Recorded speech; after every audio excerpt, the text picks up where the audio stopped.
All right, welcome to the February Citizen Involvement Committee meeting. Looks like we actually have some members and visitors in the audience. Thank you for attending. We'll start off with our roll call. Our Secretary, Dennis Anderson. Yes, Barclay Hills? Here. Here. Kanema? Yes. Here. Caulfield? Here. Gaffney Lane? Yes. McLaughlin? Rita's here, but Janice is ill. Okay. Park Place? Here. Rivercrest? Tower Vista? Okay. Okay. Inadvertently, public comment got left off of the agenda, so we'll be adding that in after the presentation. So that will be our new item 3. And all public comments are at that time. We don't actually take comments on the agenda items at the time of agenda. We take them during public comment.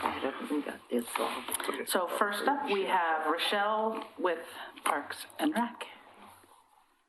All right. Sure. Right. Hey, good evening. My name is Rochelle Anderholm-Parsh, and I'm the Aquatic and Recreation Manager for the City of Oregon City. And I'm just going to take a moment to tell you about a art and poetry contest that Oregon City Parks and Recreation has put together in honor of May, which is Historic Preservation Month. And so if you could help us spread the word to your neighborhood associations, and we're hoping to get youth involved ages 11 to 16. And the goal is to have the youth engaged in Oregon City's history and write a piece of poetry or paint a piece of art that is relevant to Oregon City's history. So it might be a historic site, a historic story, could be anything along those lines. So we're hoping that you would help spread the word and get these kids active. We've partnered with the Optimists, and so there is the pieces will be juried, and then there is a monetary award for the pieces for second and third. And then the 12 pieces that win will be on a rotating exhibit throughout the community. So, and we're hoping to do that for about 6 to 8 months. And so these kids can go see their pieces of art and poetry at local sites in Oregon City. So thank you for letting me bring that to your attention, and hopefully, we can get the word out there and get the youth involved. So great. Thank you. Thank you.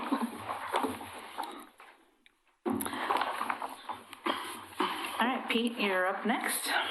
Thank you. I'm handing out copies of public notes, and that's what I'm going to base my presentation on, which will be very short. Thank you, Chair Wilhite and Citizen Involvement Committee members. I'm here to discuss a proposed legislative application. This is a proposal to add a previously unmapped wetland to the city's Natural Resources Overlay District. And our city code protects water quality and the functions of streams and wetlands by surrounding those wetlands and water features with what's called a vegetative corridor, which serves as a buffer between features like that and proposed development.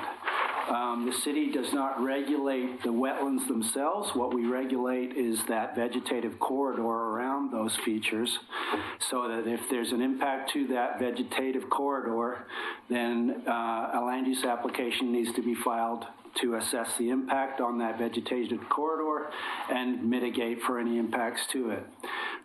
It does not preclude the use of property, but it does apply additional standards to development in that overlay district. And this application, it's a legislative application. If it is approved, then future development within the vegetative corridor would be subject to the provisions of Oregon City Municipal Code Chapter 17.49. There has already been quite a bit of discussion, starting with direction to move forward with this project in May 2017, based on a request from the Natural Resources Committee. And on this notice, you can see some additional dates of meetings that was discussed at. The first public hearing to consider this amendment will be held next Monday night at the Planning Commission here at City Hall at 7 p.m. And the notice that was sent out, this one was sent to all properties within 300 feet of this wetland, and there's a map on the back that indicates the wetland, as well as to the affected properties, the owners themselves. In total, this application would affect approximately 5 properties, and you can see the extent of the proposed vegetative corridor here. And so we just published the Planning Commission agenda an hour ago, and I received 2 public comments today, which I attached to that agenda from Karen Blaha of Kenema and also from Dennis. Thank you for that. And so that's in the Planning Commission agenda. And so that's all I have to say about this, unless you have some questions for me. Does anybody have questions for Pete? I think the purpose Pete just thought he would come because Dennis brought it up at the last meeting. Yeah. So I would encourage anybody who has comments or questions to bring them to the Planning Commission. You can also send them to me before the meeting, and I'll send them along. And then that will be the first hearing. There may be more. And then what happens after that is the Planning Commission can make a recommendation to the City Commission. They may take the recommendation from staff as is, or they may modify it based on the input that they get at the public hearings. And then the City Commission will make that decision. Thank you. So this was just informative. We don't have any say or anything said here is not going to be. Oh, okay. Yeah, it's not a public It's not a public hearing, so. Right. But Linda, did you have a question or did you? I did have a question, because you came to our Kenema Neighborhood Association, and there are probably 20 people there, and I think we agreed to write a letter not supporting this. I think that was, I don't know if you were there then, but that was the agreement afterwards. And at that point, you had not been to the site. Have you been to the site yet? Oh, I've been to the that's site okay. a few times, yeah. I've seen it from the public But right my away. real question is, looking at your little map here, the green area is supposed to be the wet, or the water? The green area indicates the extent of the delineated wetland itself, and that's the wet edge, of the wetland. Because that's just huge. I mean, I've been there, and I don't think it's probably any more than 24 inches, and this looks like it's the whole. Well, this is what we took from the Department of State Lands delineated map, and that's the extent of it on those tax lots. So it affects the tax lots that were the subject of the cottage housing development. But on lot 450, An address 450, yeah. it's just a little drizzle. It's like 20 inches wide. Okay.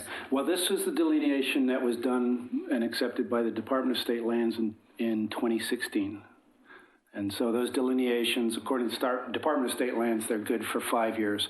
They may change, but we don't go out and re-inventory them every time. Yeah. Thank you.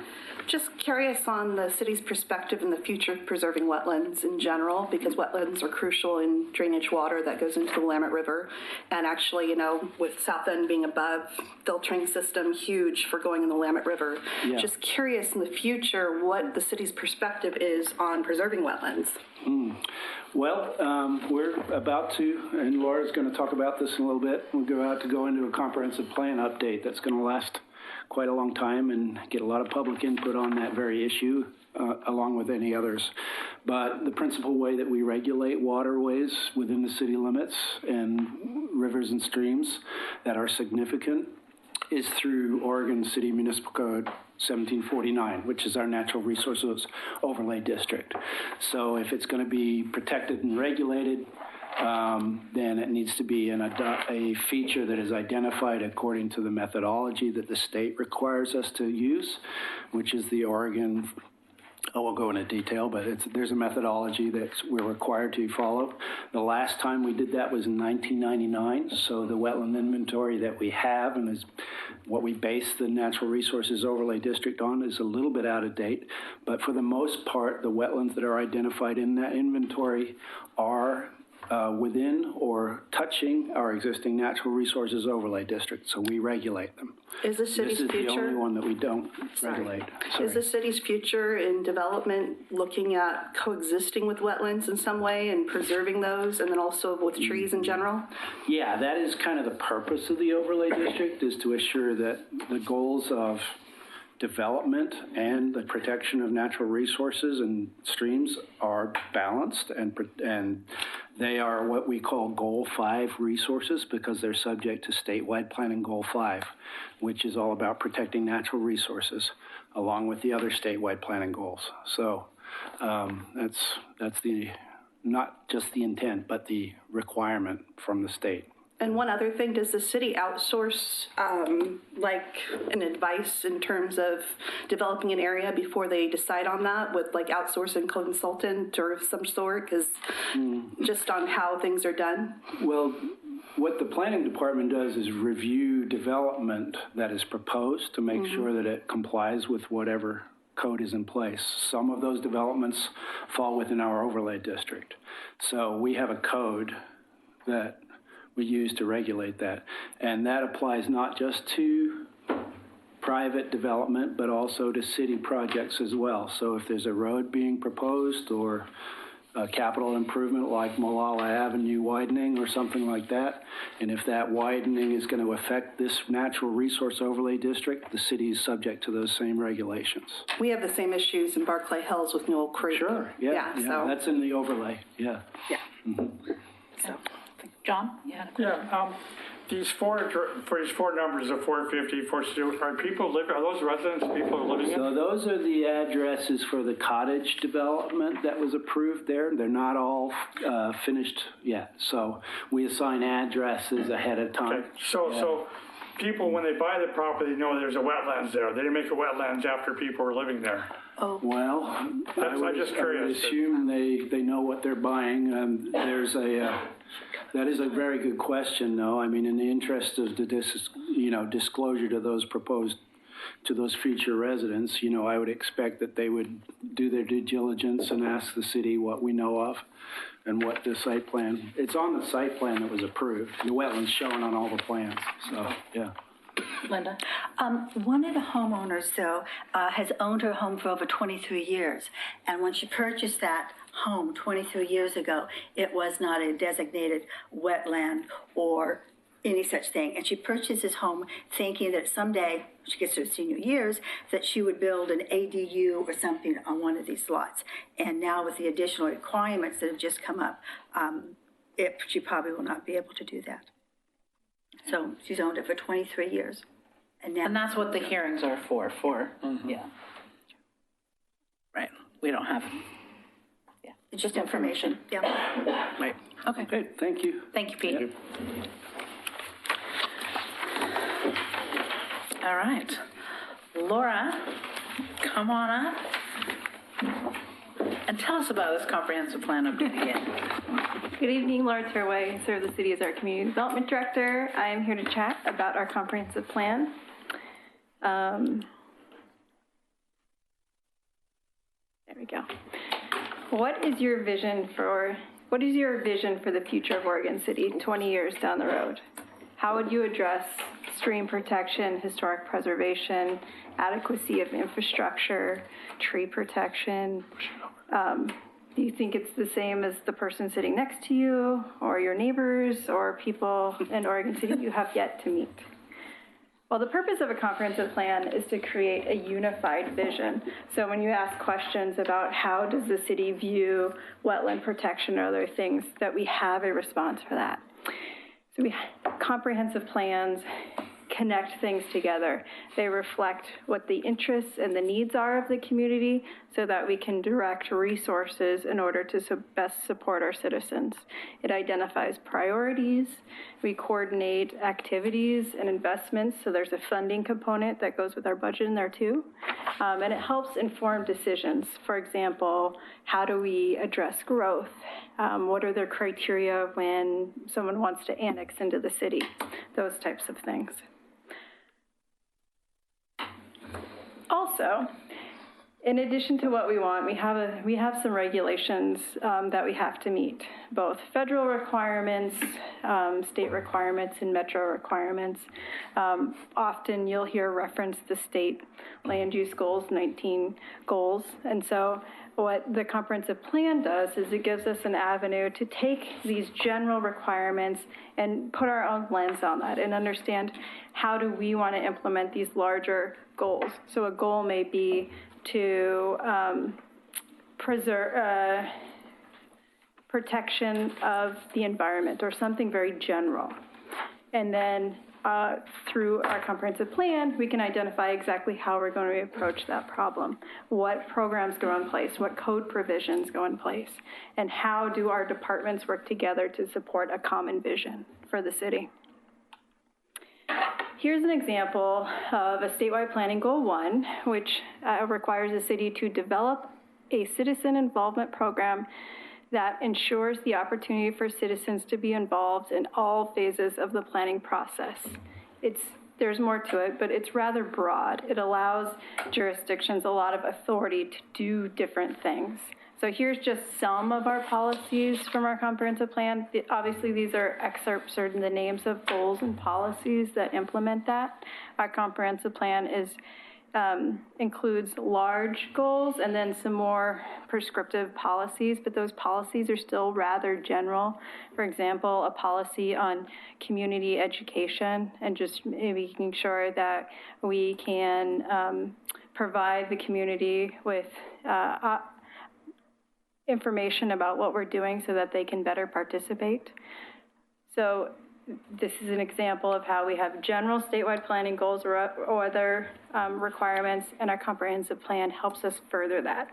But it doesn't do it specifically. It doesn't say you will meet so many times per year with this group, and this is exactly how you will fund or how the CIC will work or any of that. It just says we utilize the CIC to comply with Goal 1. So they're very high-level directions. I'm going to give you a couple more examples about how they influence things. The comprehensive plan, when we adopt a plan or do most things, we review it against the comprehensive plan. So you could think about our stormwater master plan that's under review right now. That has an analysis in the staff report for the City Commission to review that identifies all the applicable goals and policies within our comprehensive plan. You could think of a parks master plan being the same way. So what does our community vision, our comprehensive plan say that we should be doing? And when we adopt all of these plans that later become adopted as a part of the comprehensive plan, are we implementing that vision? So we start with this general vision, and then we move forward to refine it in a series of plans. And in each of those refinements, we want to make sure that we're carrying out this larger community vision again. Here's some examples. I know this is a little bit amorphous, but here is some comprehensive plan policies. Again, they're rather vague or open to implementation through a variety of different ways. So here's just 3 ones, and I'm going to give you 2 examples of how we implement all 3 of these. So there is a goal on neighborhood livability and providing a sense of place and identity for residents and visitors. It goes on to add a little bit more detail, which is rather broad. Then there's one on making sure we have a supply of affordable housing, and also making sure another policy that looks at affordable housing to making sure that we have enough types of units, some of which can be affordable. One of the things that we did to implement that was in our zoning code. So one of the more specific implementation techniques from this comprehensive plan is our actual zoning code, which says you can do this with your property or you can do that with your property. Recently, we amended our city code to further address some requirement for lot size reduction. So maybe in a subdivision, a lot gets to be a little bit smaller, so you get a mix of housing. That idea of allowing a smaller lot to get that mix of housing implements some of these goals and policies of our comprehensive plan. Another example of that is duplexes on corners. So this is a newer one that we recently implemented, where in a subdivision, if you have a corner lot, you could have a duplex on that. Now, there's design standards and things like that to ensure that we are carrying out these policies, like providing the sense of place and identity to, so that it fits in with the rest of the neighborhood.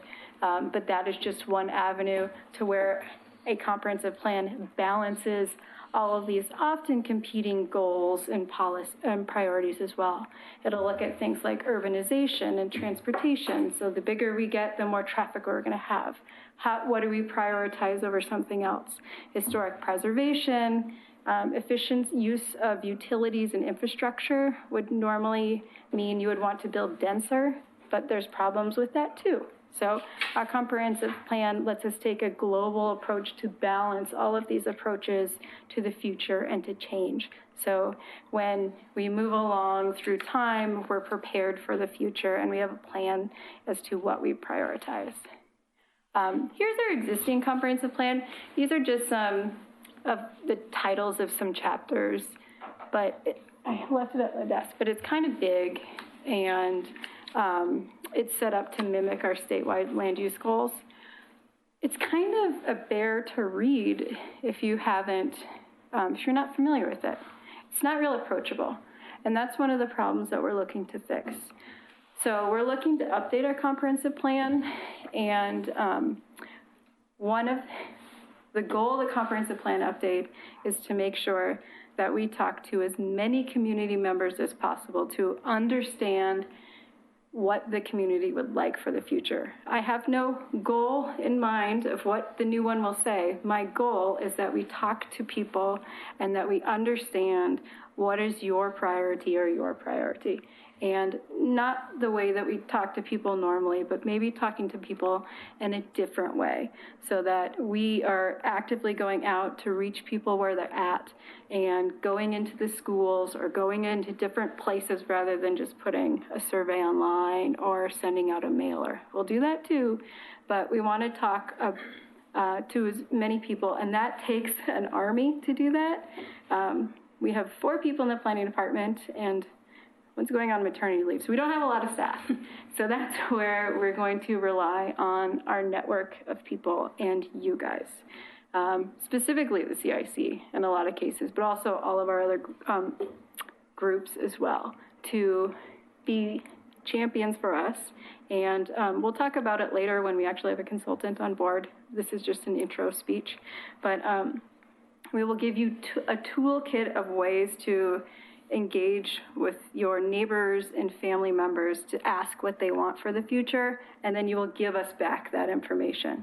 So I don't personally need to talk to every one of our citizens or all the planners, because sometimes people might not want to tell me something that they would be willing to tell a family member. And we want to make sure that we use this opportunity to have all of our community groups engaged, and neighborhood associations as well. And so we will be coming up with, out of this project, a public involvement plan. That plan's going to go before you before it's finalized. So at this point, we have no consultant on board yet. I'm just giving you the pre-speech about what a comprehensive plan is before we update it. But we anticipate doing a fair amount of community engagement. We'll spend our time through the end of the summer doing that and collecting data and information about what the community would like. And then we're going to put it together in a community vision. And the community vision is going to be a short document which stitches together all of the information that we've heard. Are there things that are really important for the community members, or things that community members would like to change in the future? Then we're going to go through and we're going to update the comprehensive plan. But rather than having that many chapters, We're going to have our community vision first because that's the driver. And then we're going to have 4 chapters. So we will have chapters, and they won't be called quality of air, water, and land resources, or Willamette River Greenway. They will be called something like neighborhoods or historic and cultural resources, something like that. So we're going to try and frame the comprehensive plan from a perspective of a neighbor who would want to use it when someone's doing development, or a developer who would want to actually use it when they're doing development. The point is that it's supposed to be written by the community and used by the community. And if it's that long, then it's really hard. So we want to make sure that we can use this moving forward. So then we'll have a comprehensive plan, and then we'll go through our traditional legislative process, which just means we'll come back before you, we'll go before the Planning Commission, and if they think that it's worthy, we'll go before the City Commission as well. Here's our general timeline for updating the comprehensive plan. Soon. The funding is a little bit complicated, but we hope to get a consultant on board in February-ish and then start in March for the first part of it. But there will be more to come, so don't worry yet. You will be involved in what the engagement strategy is, and then you'll certainly, hopefully, be involved in implementation of the engagement strategy as well. I think that's it. Oh, I did have a quote. This is from our comprehensive plan that we have now. It's from 2004, by the way, so it's been a bit of time, and things like the Legacy Project and our city boundary and concept plans have happened since then. But also, I think our population is different. We have new people who have moved in since 2004, so we want to hear from them too. The quote from the comp plan says, "The city firmly believes that the plan is necessary to protect and maintain the quality of life and social and economic vitality of the community.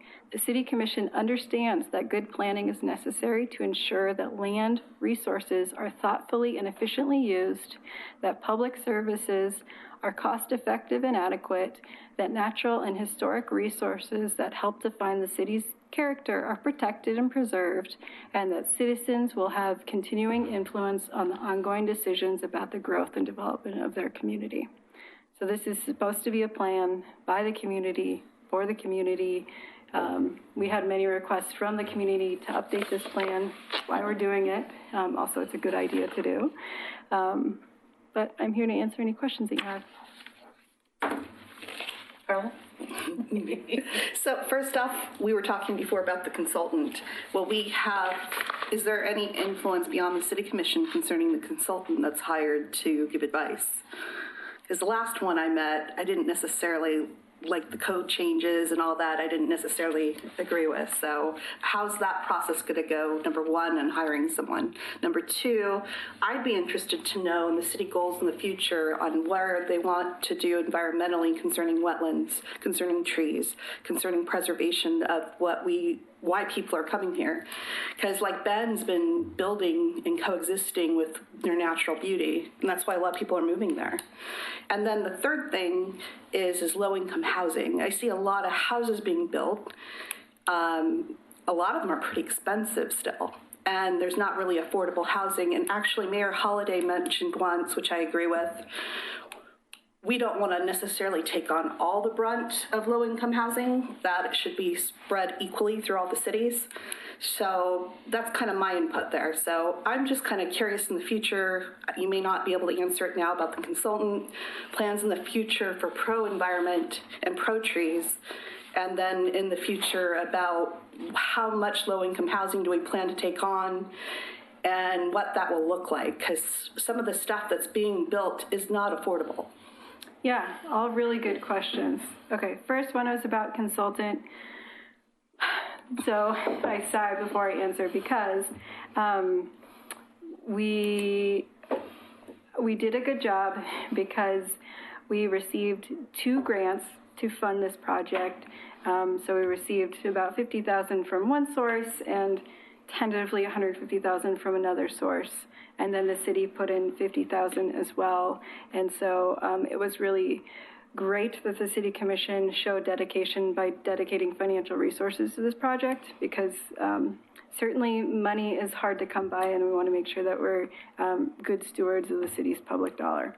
So the good thing is that we got a lot of money for this project. The bad thing is, with that money, there comes a lot of complexities in process. So with the first one, where the city's about to issue an RFP for a consultant to do a housing needs analysis, an economic study, and then to do the public engagement plan and those tools as well.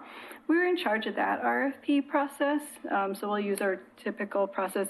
We have requirements for expectations of what we would need for consultants in order to apply, but we ultimately would make that decision as staff.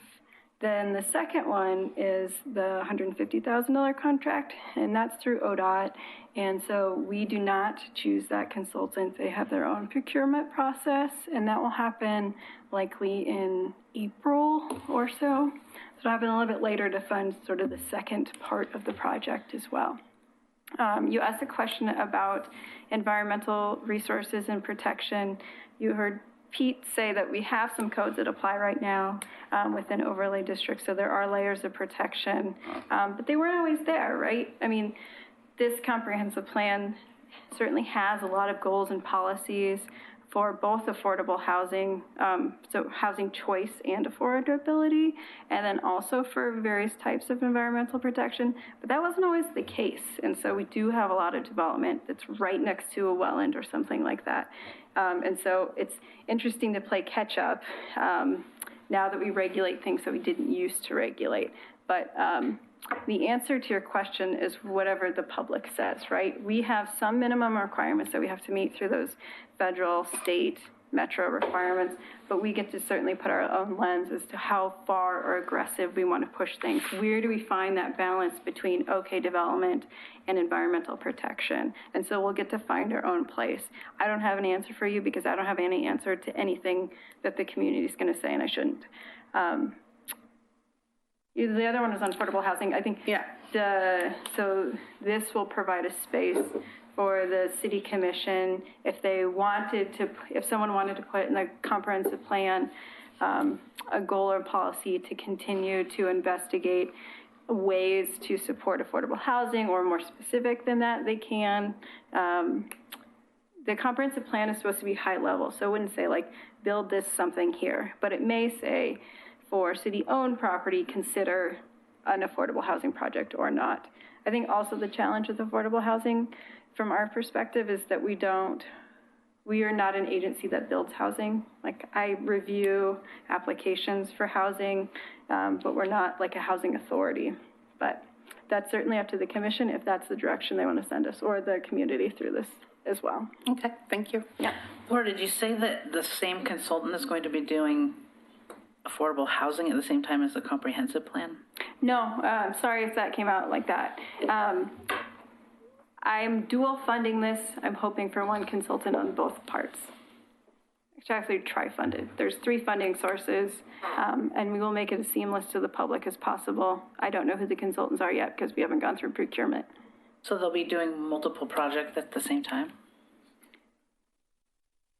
You don't worry about it. I will worry about it for you. I'm with Carla. Not happy with that last thing. And if we're anywhere touching that last thing, I'm not going to go there. So that's what I'm trying to. Yeah. This is new to me. I hadn't heard this before. So that's why I was concerned. Honestly, we have a lot of, so the way that it gets written is going to be very different than our past projects. We're going to have an advisory committee that's in charge of the whole thing, so a public advisory committee. We will also have different advisory committees writing each section of the comprehensive plan, so those 4 chapters I was talking about. So there will be lots and lots of process, which is why the comp plan update and the community vision take so long to do. So we will not be writing it and just go straight to legislative review. The whole thing is meant to be written by and for the community. You can hold me to it. One question. Why does the community vision start in August and end in November? Or is that just the graph that sort of shows its stage at when it's going to be drawn from? Yeah, so I mean, wouldn't that be all-inclusive? That was writing the vision, I think. Yeah, writing the wasn't it? vision, is that the August through November? so what we want to do is we want to spend through summer collecting data or opinions of the public on what the city ought to be like in 20 years, and then we'll take all of that data, and we have an advisory team that will draft the community vision from that, and they have 4 months or so to draft that community vision from everything that was been collected, and we really want the community vision to be the driver. So all of these comp plan updates will continually be looked back and analyzed against the community vision. The goal in around that time, so next winter, would be for the city commission to review the community vision and adopt it by resolution, even before the comprehensive plan update occurs. Because again, we want to invest in the community vision and continually make sure that we are measuring up against it. But then when the comprehensive plan update happens, there's lots of ways to participate in actually how those goals and policies are and what the content are as well. And that's open to the public. It's not an advisory team that's running that. Well, my only reason to make any comment at all was it just seems to be captured within the summer months when people are on vacation and gone, and it doesn't seem like that amount of time is sufficient to weigh such a comprehensive plan and allow people to digest what is being put forth and having time to think about it and then offer up an idea that might be contrary. It just seems like I would see, and I know it's just a silly graph, but it's just sort of like, it seems like we're encapsulating just like, okay, we got a little input here for 4 months and we've got the whole year and a half of like other people staffed and other capable, I'm sure, but it just seems like if you really, as you keep expressing an outreach for community kind of feedback, it just seems like we would broaden the green panel so that we'd be inclusive right at the start and through the whole. Yeah, I would combine the blue and the green, so the input on what the vision is starts in March. Yeah. So, all we can see is a graph, and sort of like I feel like I'm trapped between August and November for like, whoa, I got to make some kind of idea or comment based on what's being said. And I think it seems to be, would be helpful for everybody and all concerned if like we were sort of like a part of the whole thing. I mean, getting feedback, and maybe we will, but based on what I'm seeing here, I feel like I'm restricted. I don't know, a silly graph, but my fear is that we will have limited feedback from the community. Maybe I'm wrong. yeah, I think the goal is to come back to you guys. We'll probably see you in March or in April with the community involvement plan, and then you guys will get a chance to comment on that before we go live with that. And then once we do that, you will help with the community involvement, and that will be way before the green. The green's just sort of narrowing down all that, but Okay, understood. Thanks. Hey, Laura, if I may. Oh, Sorry. I didn't see your thing, so I didn't know you wanted to comment. Bob, and then we'll go to Rachel.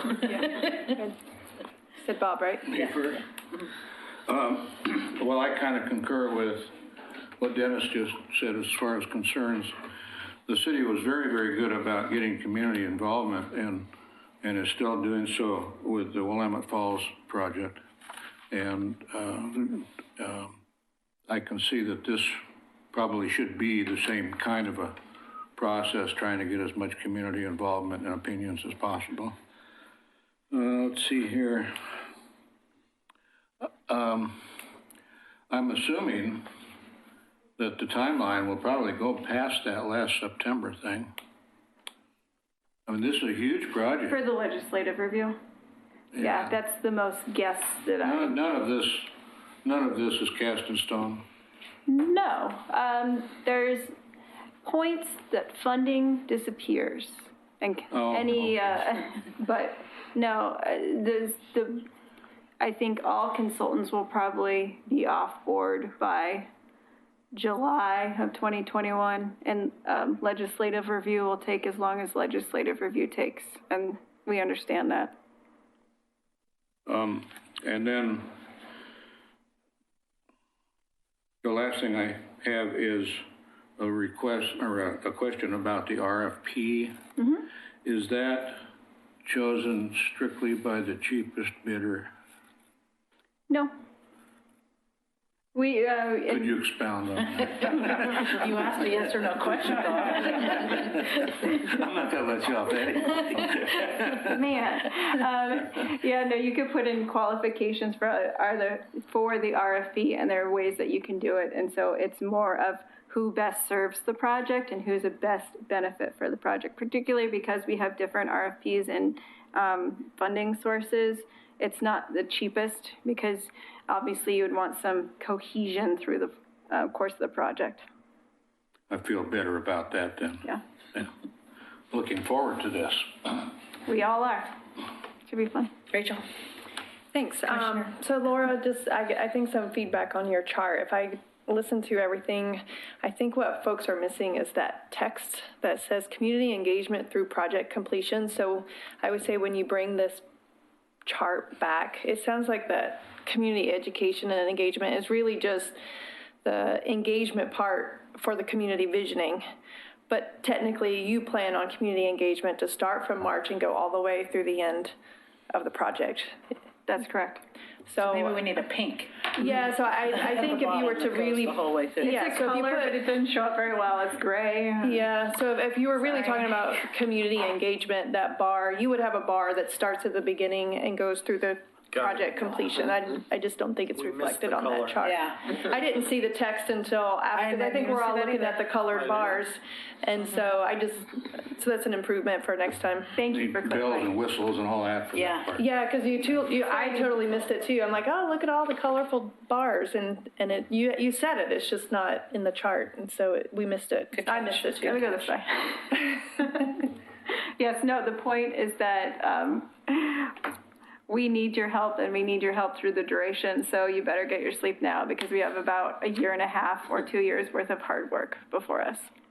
I do have to say, I met with Laura to talk about this a little bit. We were having a lot of fun coming up with some really fun ideas to engage the public, so outside the box, definitely. Yeah, and if you have So any, it come is kind see of us too. exciting. So if you have exciting ideas, yeah. We get caught up in the nitty-gritties, but I think it will be a good thing. If you're to never participate in anything the city does, this is the one thing you should participate in. This drives so many other plans and goals and policies and budgets. This should be the thing. This is the most important thing that you can do. Hear that, everybody watching? Pressure's on. Pressure's on. Any other questions for Laura? Thank you. We'll see you again soon. All right, public comments. So I have 4 comment forms. If anyone else wants to make a public comment, they're welcome to fill out a form in the back and hand that in right now. We'll first up have Marjorie Hughes and Jerry Miller. Just to remind you that you have up to 3 minutes, and please keep it relevant to the citizen involvement, not all the other commissions and committees out in the world. Okay, thank you. I'm Margie Hughes. I live in Oregon City. I actually live in the Hillendale Neighborhood Association, but I am the secretary for Two Rivers Neighborhood Association, and I'm here tonight to talk about Two Rivers Neighborhood Association. I've been the secretary for that organization since we adopted our bylaws in 2013, and we have had some struggling time and spent a lot of time looking forward to the building of the apartments and the building of the apartment condos. So now with approximately 200 or 300 new residents coming into the apartments, we do have some residents. Prior to that, we had about 20 actual residents in Two Rivers Neighborhood Association, a lot of businesses, but CIC does not allow for a business to represent the neighborhood association on the CIC. So we are reaching out to some new property owners and to some of the apartment residents, and hoping that by the time we have our April meeting, we will be able to elect and appoint a CIC member. In the meantime, we've just been, someone's been coming to tell you that we're still alive and well. So the Neighborhood Association at our last meeting voted to support and encourage the City Commission and the Urban Renewal Commission to look at things that they could do around the cove and the waterways and the wetlands around the cove prior to another developer coming in to develop the living facilities and offices, et cetera, on that property. So we would like the city, and I have some copies, but I apologize, I don't have enough copies for everything, but there is a company that banks, I guess, property for mitigation of other properties, and we would like, it was brought to the city's attention in 2017 and 18 that there is an opportunity there for the Urban Renewal Commission to participate in using some of the banked money that a brownfield in Portland along the Willamette River had to do mitigation and cannot do it on their land, so they banked money, and that money's used for other sites that actually do wetlands preservation and so on. So that's one of the things that that we're hoping that we can convince the commission and both commissions to look at doing something while we're in limbo with nothing else happening on that property until we get another developer. So Margie, if you would give, if you have a proposal, like if the Two Rivers is going to go to the Urban Renewal Commission or the City Commission with a proposal and you would like the CIC support, then that is something that you could put to in writing and come to the CIC and ask, and then we could vote on it. And, from a formal I presentation. have some information here. There's not enough copies. If you give it to Christina, she could just scan it and send it out. Perfect, because it does have the letter that we received from, it's called Restore Cap, which is the company that banks the money, and what their process would be. And so we just think that Two Rivers, I mean, we've been watching. In fact, that's one of the reasons why a lot of us came together to actually form Two Rivers, because of the opportunities that are going to happen in downtown Oregon City. And we're looking forward to having someone from the tribe, Grand Ronde tribe, come to our April meeting to talk about how we can help them. So, yeah, okay, thank you. Jerry? Hello, I'm here representing Rivers of Life Center. You probably know Jerry Herman, our president and foreman. And on Saturday, April 18th, between 9 a.m. and 1 p.m., we will be having a Restore Clackamas Park time. At that time, we will be planting summer blooms, bulbs, pruning and shaping the shrubs in Clackamas Park and over by the River Resource Museum. We will be putting mulch on the plantings and cleaning up more trash, which we have done in the past. And we maintain the road down there and so forth. And we would just like for people to come and help us help the community. We will have the ROTC youth there with us, and it'll be a pizza luncheon. Thank you. Great. If you could give that to Christina, then she can make sure and forward that to us too. That'd be great. What was the time again? 9 a.m. to 1 p.m. Thank you. And the date again is April 18th. Yeah, April 18th. Thank you. All right, and then next we have Patty Webb and Paul Edgar.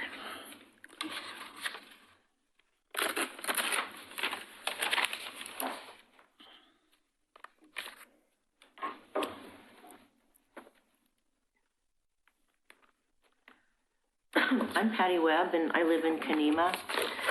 And I wanted to talk tonight specifically on the wetland issues.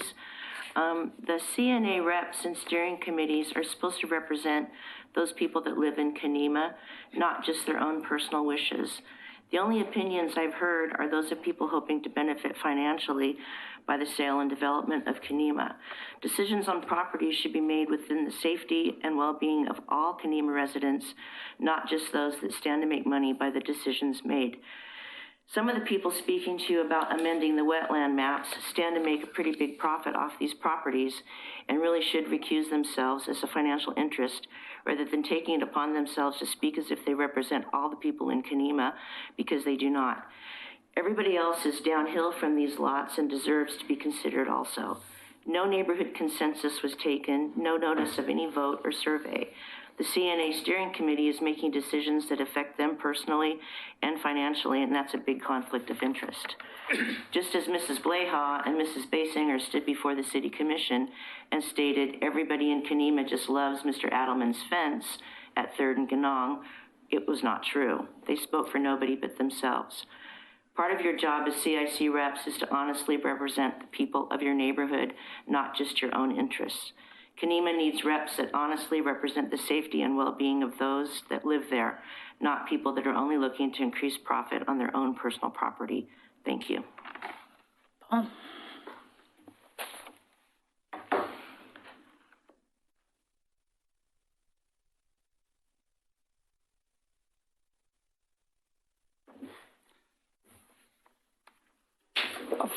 Thank you. Paul Edgar. I'm from Kenema. I'm passing around here a excerpt taken directly from the nomination document that's that was sent to the Department of Interior, and it talks about water use in Kenema. And what's important about it is that this is a historic document that goes back, and it starts talking about water percolating out of the bluff all over. And I have a pond right across the street from my house, and I have a stream that comes down between my house and my garage that comes out of an aquifer spring right above me. And none of these are really been surveyed or identified or documented in a way that they're protected. Not one of them, hardly anything. And so here we have, as an example, what happens is when we don't document this stuff, a cottage home development came in and they found, yeah, there was a wetland. So they went out and did a partial survey of it, got it adjudicated by the DSL. But because they already had a building permit, they were allowed to build on land. When they dug it out, there was living animals on it, moving around. This was wetland all around through this whole area. And what this talks about is that there was this historic Kenema Waterworks that was up on the hill that was a water supply prior to the 1900. And so this stream came down and settled into a bowl right at 5th and Miller. And then there was a stream that went straight down, and some people say that it's a little trickle. Come on down and take a look at it, because historically this whole area flooded less than 10 years ago. And it flooded to such a depth that it flowed over Miller Street and down through many yards. People don't really understand that as fact, but we have eyewitnesses, people that live there. Mo Barber was born and raised in a house at 4th and Miller. She knows it.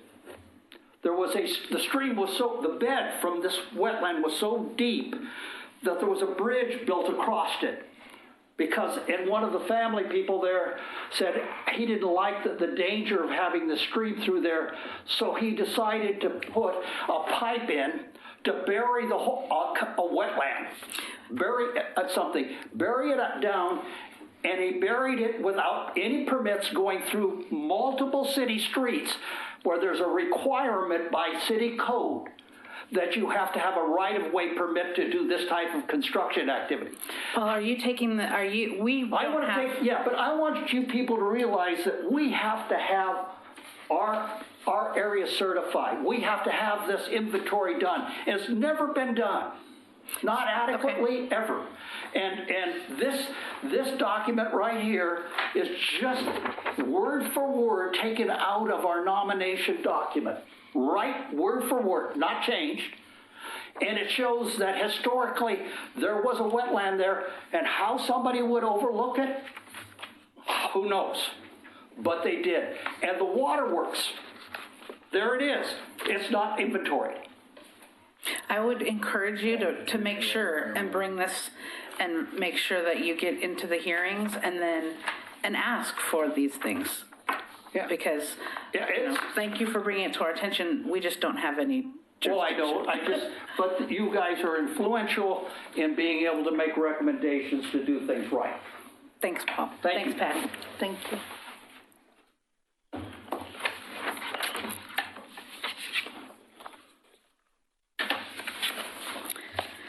Okay.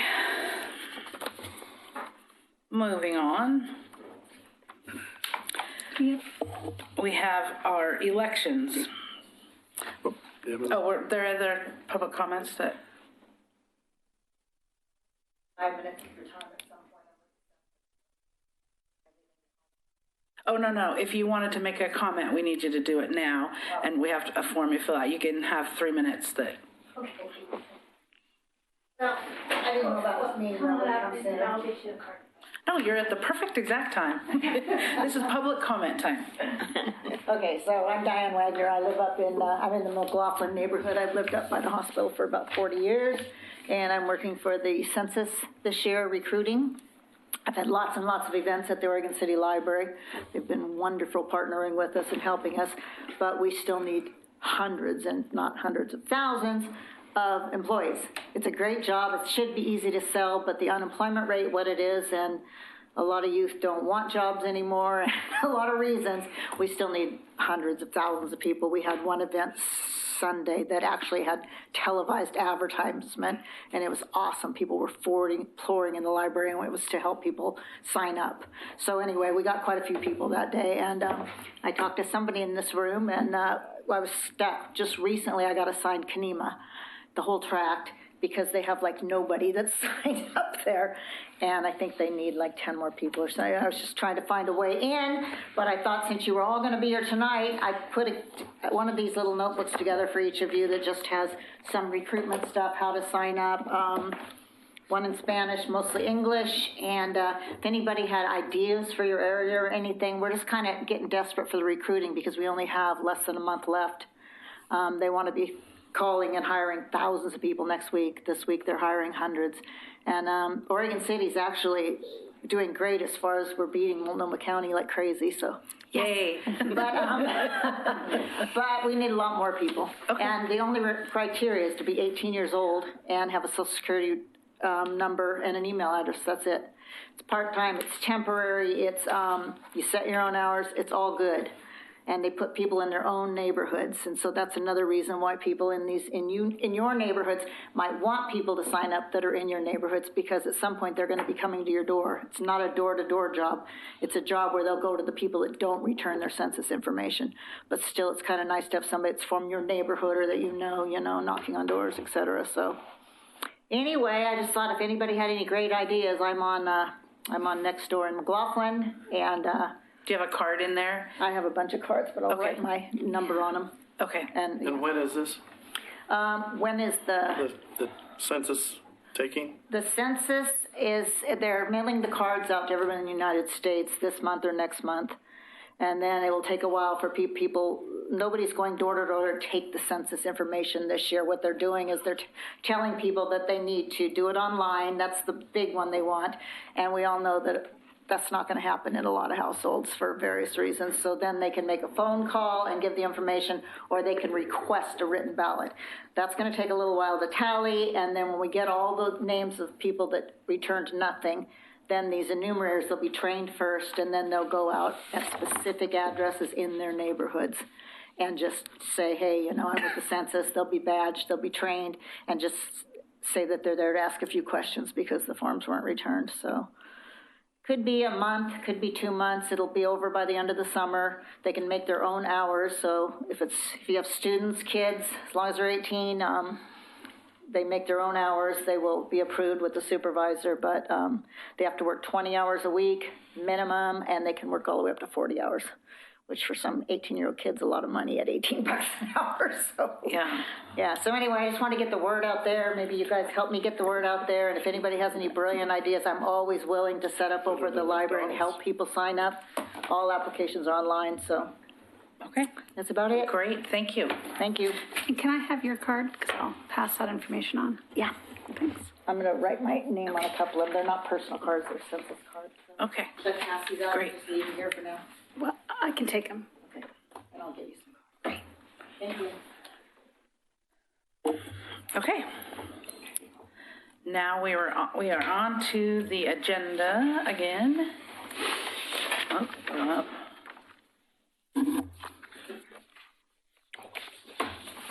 I think we're at elections.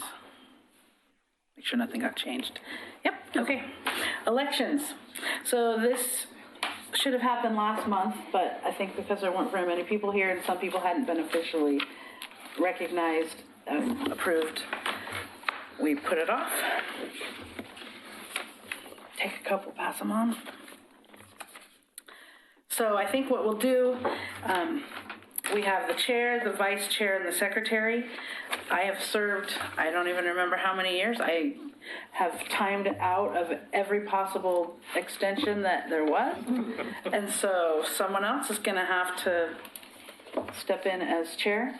Basically, as chair, you're responsible for running the meetings, helping set the agenda. Well, we actually are in the process of proving that you completely set the agenda, and that's what Christina and I pretty much do. And then I think there's, once a year, you go before the city commission and do an update to let everybody know what's going on. You can serve on any of the committees that come up. I currently sit on the Stakeholder Development Committee. I would like to continue to do that. That wasn't something as a chair, so unless someone else wants to take that on at 7:30 in the morning on a Thursday morning, I'd be glad to continue to do that just as the CIC representative. The vice chair conducts the meeting when the chair's not here, and the secretary takes attendance and then tallies if there's any voting that we do. So, pretty easy. Will you still be on the CIC or? Yeah, absolutely. I'm not going anywhere. It's really sad to me in the past, as soon as the chairs are no longer a chair, they disappear. Yeah. And I think that's happened for most of the CIC chairs since I've been involved since 2002. So, no, I'm not going anywhere. I have some ideas I want to run past as a member. So, with that, let's open the elections for chair. Is there any nominations? I nominate Dennis? Bob. Do we have a second? A second. Okay. Any other nominations for chair? All right. Bob, will you accept that nomination? Yes. Dennis, will you take the roll? Can we say all in favor, say aye? Yeah, we can do that. Aye. I think. Aye. Aye. Any opposed? Any abstain? Congratulations, Bob. Thank you. Donald. All right, vice chair. I'd just like to add something here. Uh-oh. Okay. I'd like to thank Amy Wilhite for her term as the CIC chair and her dedication to this group for, I think, about 5 years now, through possibly the CIC's most turbulent time it's seen. You know, she's brought it through some tough times with a strong sense of honor and dedication, through some somewhat controversial issues and maybe even some political shenanigans. But I think she should be congratulated for her loyal service. And thank you, Amy, for very much.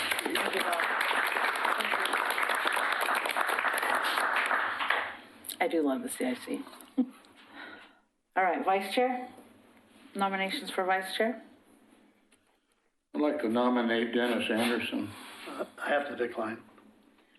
Okay. Amy, is that something you can do? I cannot be an officer. You can't. No. At least for 2 years, I guess. Okay, Bob needs a vice chair. Anybody, you can nominate yourself too. I would prefer that we have officers from different neighborhoods. I'd nominate John. Is John interested? I'll second that. John, would you accept the nomination? so. Okay. Thanks a lot. Oh, you call it. All in favor of John being vice chair? Aye. Aye. Any opposed? Abstain? Congratulations, John. And now, not least by any means, and thanks to Steve That's for such a great job. being the vice chair and cover for me. This has been the roughest year I've had as chair as far as missing meetings. I don't think any of the other vice chairs have ever had to conduct the number like Steve did. Sorry, Steve. Whatever. It was life. It's just life. All right. And Dennis, any nominations for secretary? You just have to be here and take the role, and smile like Dennis does. Karen? Dennis? Dennis, yeah. Karen, would you? Carla. That's Carla? Carla. Carla? The only thing I'm having is I'm technically trying to see if someone else new, other than me being chair, will come in for me and hoping to increase our numbers. Otherwise, I would. But I'm hoping at some point I cycle through and get someone new other than me doing. Welcome back, Carla. Good luck. I'm trying. Wish it well. Otherwise, I would. I nominate Dennis. By default. How long have you been in, Dennis? Just one. Oh. One pass. Oh.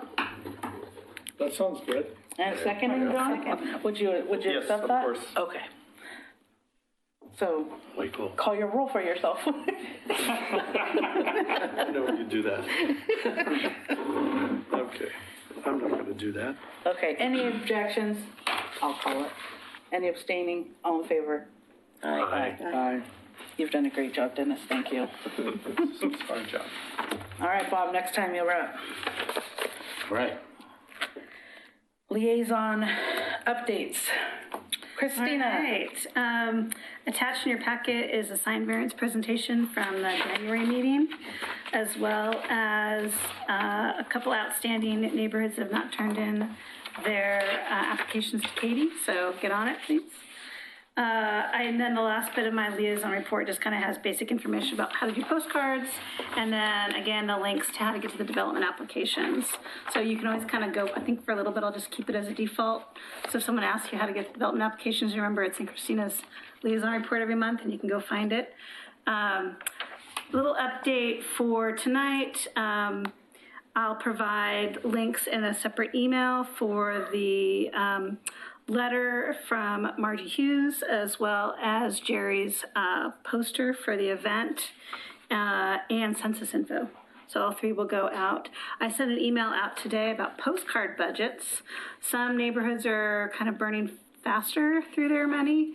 There are some inactive neighborhoods as well as some carry forward. So in past, the neighborhoods have asked other neighborhoods for money, and then they've kind of done an internal pass through to the budget. So I'm kind of recommending that agenda get added to the March meeting to kind of allow everyone to come to the March meeting, having talked to their neighborhood association, figure out the best way to move forward, knowing that some neighborhood associations will not be able to make their postcard budget, and other neighborhoods are under, and some neighborhoods are inactive. So I think that I have a couple things to give you too, Bob, for the March agenda. One of the concerns that we had is the city allocates the funds for the neighborhoods. Mm-hmm. The CIC has no jurisdiction over the neighborhoods. So we don't have the right to tell neighborhoods how to spend or where to spend. So how is the CIC going to? I think it's more like a venue for a chance to the different neighborhoods to talk, not necessarily a decision being made by this. I mean, since we're all here on Monday nights every month, rather than trying to hold another meeting, like in the library where the neighborhoods talk to each other. Okay. It just made sense. So- But if there's another way that neighborhoods want to coordinate to give direction on the postcard budget, that works as well. So because like Gaffney Lane, we're gonna use all of our money, so I'll go back to my neighborhood and say, we're almost out, we're gonna use up all of our money, do you want me to ask for more, right? Okay. So if we could all go to our neighborhoods and then for those inactive, I guess if a neighborhood's gonna go over, then we would just take it, right? I mean, Yeah, if I understand, Good idea. I think they understand how many neighborhoods have, how many postcards left? Are you planning on doing 1, 2 postcards till June 30th? How will it all run out? Did you ask that in your email? Well, I said to come to the March meeting with, if you were going to be. Oh, okay. What your Okay. status do you think will be by June 30th? Okay, so everybody here, make sure. Yeah, I glanced at it. I wasn't sure who was running over or under. If you're in red, you probably aren't going to make it. Oh, okay. Yeah, that was just You can based kind on of look how past. often you're Yeah. gonna go, like we do every other month, so it's pretty much, we know every other month. And some neighborhoods only do it every once in a while. So every neighborhood is very different on how they spend their postcard money. And so it's not an easy, each neighborhood gets X money. So, Okay. it's not something the CSC can choose, but it's a nice venue for everyone to talk it through. I think there's enough money for everybody, but this is a decision that I can't, as staff, allocate. Yeah, what happens if we go over? That's the only budget amount for this year. So whoever's last in line and submits their postcards, Kelsey would say, sorry, there's no more money, you're not approved? Well, right now, if you are out of money in your neighborhood association budget, what Kelsey would say is you don't have any money in your budget, can you find money from another neighborhood or pay the difference with your own money right Well, now? in the past, it just came out of the, Other neighborhoods. yeah, I mean, it wasn't I have no way to ask Hillendale, who is Yeah. maybe not using their, or South End, who is completely, there is no one to ask. So if Gaffney Lane says, we're gonna need more money, how am I gonna get that money from South End? Well, hopefully, it can be covered with the inactive neighborhoods, but I'm not sure if it can be covered with the inactive neighborhoods. That's where I think of it. But who gets to make the call? Well, I think we don't know until we know how many postcards people think they're gonna have. I mean, that's an information we don't know yet. Okay. Well, in the past, it seems, most people were willing to, shift money from one Yeah, neighborhood to the that's not other. a problem. But we never really thought of ourselves as having that kind of authority to, you know what I mean? Well, I think in the past, the neighborhood that needs the extra money has just presented it to the CIC as a whole and then asked, will anybody volunteer to make up the difference for us? And then from that point, everybody kind of nodded their head, and then the city liaison took care of the financial end of it. Right. We didn't So it have wasn't- inactive neighborhoods, so we didn't have the inactive neighborhoods like we do now. Yeah, we did. No, like, we had neighborhoods that weren't sending out postcards and they said, yeah, you can have our money. Yeah, I had to ask for it twice, and both times, we had neighborhoods that had not used all their money, they had plenty of money, and they said, yeah, you can take $50 or whatever I was over from our leftover 180, or there's the slush fund for the whole CIC, one There's some carry column forward, yeah. for that. So if we just So- come prepared with who's gonna need money, then. Yeah, that's the big We'll work main it out. thing right there. Okay. Is let us know you need money, and I'm sure it'll happen. You need money till June, is that what I heard? Through the end of June. To the end of June. So most likely that's for July meetings. They usually bill the July, because you print them and send them in June. Depending on when your meeting is, it's kind of catchy, right? So clear as mud, but. Clear as mud, but I think we all will come with knowing if we need money or if we're gonna have extra money. Yeah. Okay. It's just a matter of taking care of each other. Yeah. That's right. Well, I think there is enough in this budget with the inactive neighborhood associations and the carry forward, but we just need to understand how many postcards people still need. Some neighborhoods are very big, so their postcard budget is a lot for one notice and some are small. So like Kenema sends very, much smaller postcard packet than like Hillendale, for example. So if you look at the And if chart, we you can look at this and it's going to continue to be a problem, that's something we're going to need to ask for more money before the next biennium. Well, I believe the rates went up in January anyway. Oh, really? I don't know. Miss Post Office lady, say it, Paula. So just my concern is with everything that Laura presented on the future, it'd be more important than ever that we get those postcards out. So that if we're communicating to our citizens and residents, so. Yeah. And then, it sounds like we go to the city commission if we need more money, right? So, cool. Right. Rachel smiles at us. and that's all I have. Okay. Citizen Involvement Committee and creation of bylaws, Bob. Oh, yeah. Almost forgot about, I had How did you forget about that? I'm going to come up front, so Oh, whoa. I can answer questions. Bob's done a great job of spearheading this.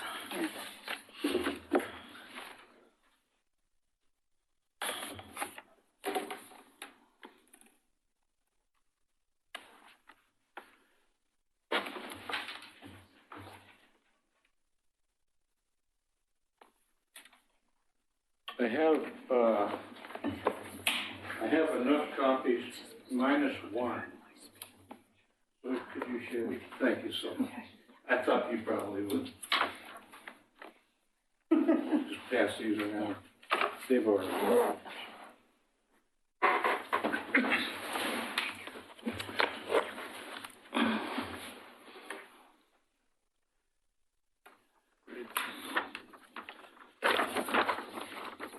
I'll wait until everybody gets their copy so we can go through this in detail.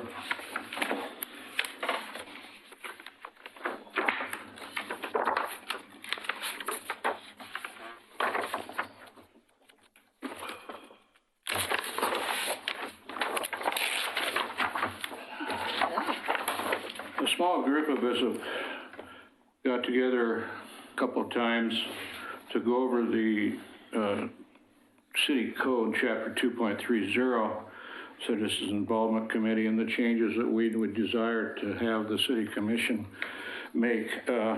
We've already discussed a lot of these things, but what I've done here is the items that are crossed out in red are existing wordage, and then the bold-faced items are ones that we desire to add to the city code. So as we go through it, I hope that helps you understand. The first item, 2.30.010, created in the next to last line, it says we are to perform other duties as identified.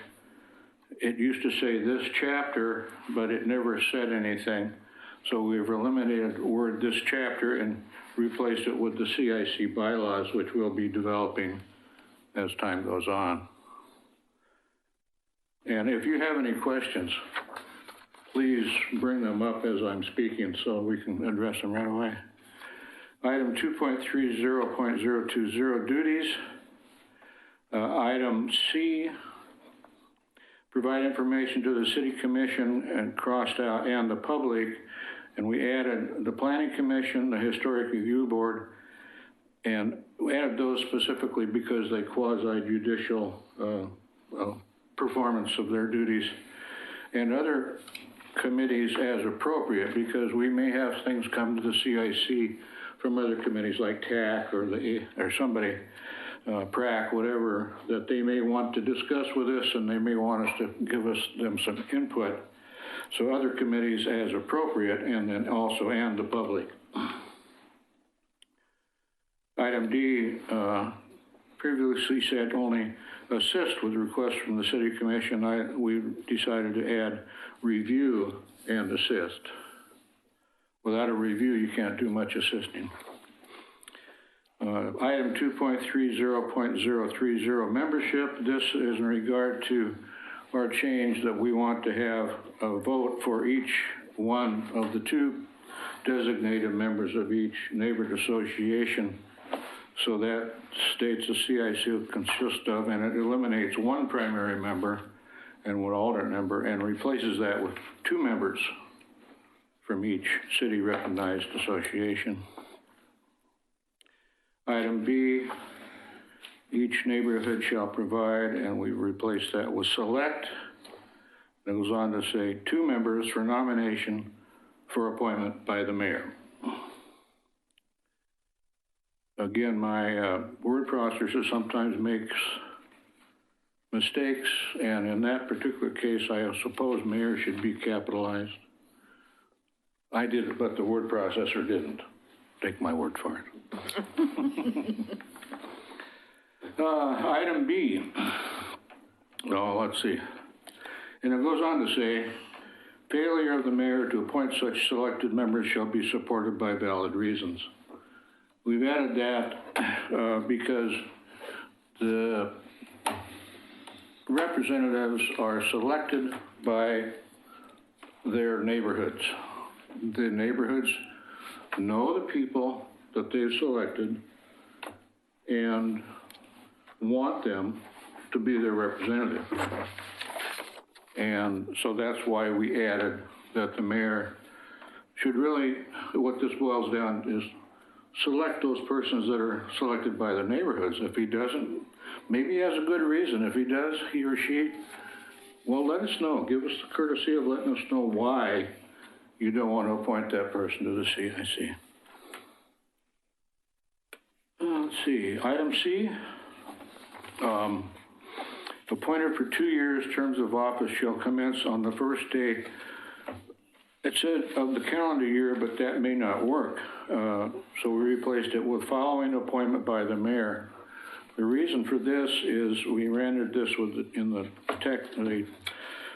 Transportation Advisory Committee is that in this original one, the term of office may commence the first day of the calendar year. However, what if the mayor doesn't appoint that person? The mayor appoints everybody in January, a meeting in January. Well, if he didn't appoint the person that we elected as members, then we'd have to go through the whole thing. So this eliminates that possibility, is that their appointment shall commence on the first day following appointment by the mayor. Yes, Steve? But no earlier than January 1st. You want us to add that? Yeah. Okay. Yeah, I suppose. I think that is a good clarifying thing. Yeah. Okay. Item D, the members shall reside. We eliminated work in own property or own a business. This is a citizens organization. Members shall reside within the neighborhood association boundaries, blah, blah, blah. But inside the urban growth boundary designated to be, and the other was we eliminated within because it could be within the urban growth boundary, but not within the city limits. So this adjusts for that. Adjacent to the neighborhood association which they represent. Item F. If you can't attend a meeting, it's the responsibility of the member to notify the CIC chairperson rather than the city liaison, since we're putting more responsibility on the chairperson. Item G, again, this I think was overlooked in the original code when they put it together. A CIC member may be removed by the city commission after hearing, and before it said only for misconduct or non-performance of duty. It didn't include if a member missed 3 consecutive meetings. So this simply says, for the above reasons, which include failure to attend 3 consecutive meetings, misconduct, or non-performance of duty. And then at that point, the neighborhood association shall select, as stated above, a new member for appointment by the mayor.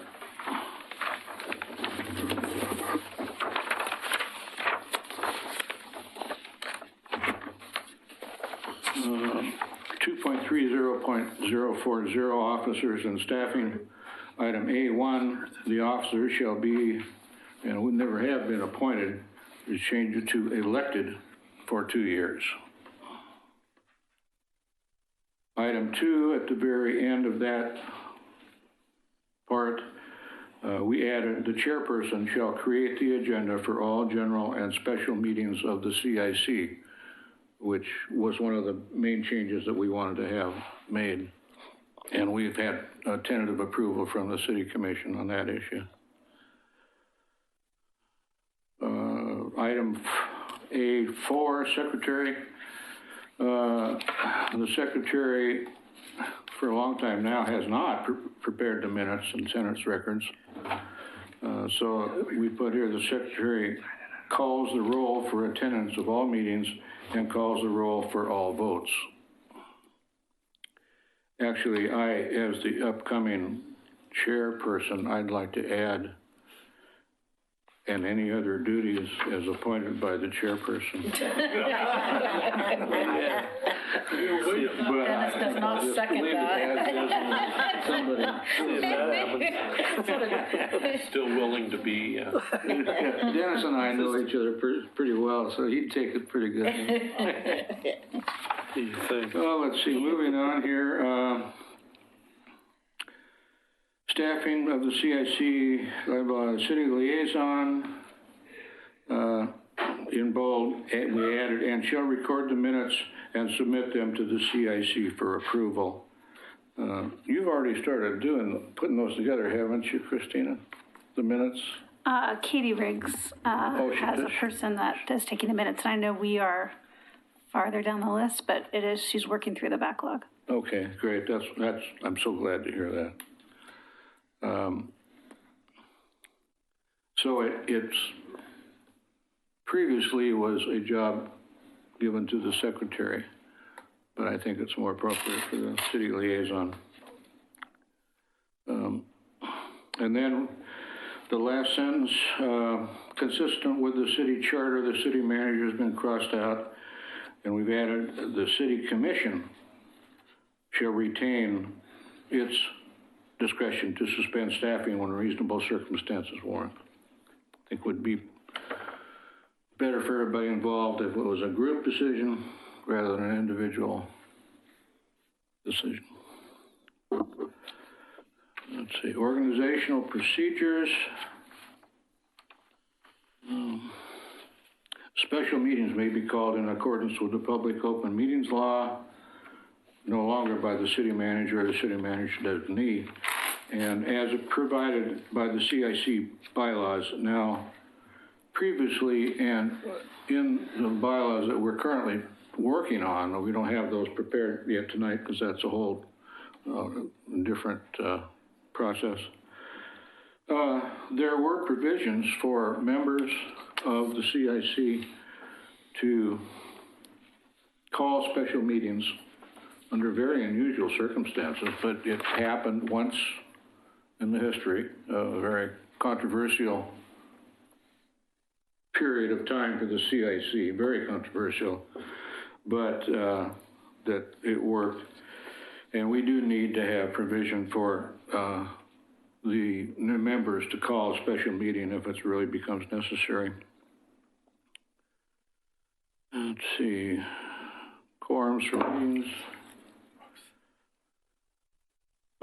Shall be approved by a simple majority of, and we crossed out voting members because we'll all be voting members at that time, majority of the members present.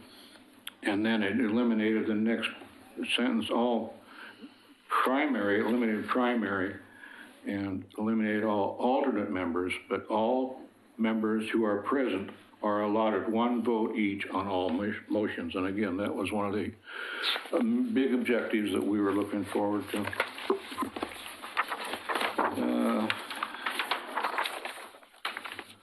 Well, boy, here's a biggie. We sure were happy this happened. 2.30.060 grievances is eliminated completely in its entirety forever, we hope. We'll just leave that section open for a bigger and better subject maybe in the future.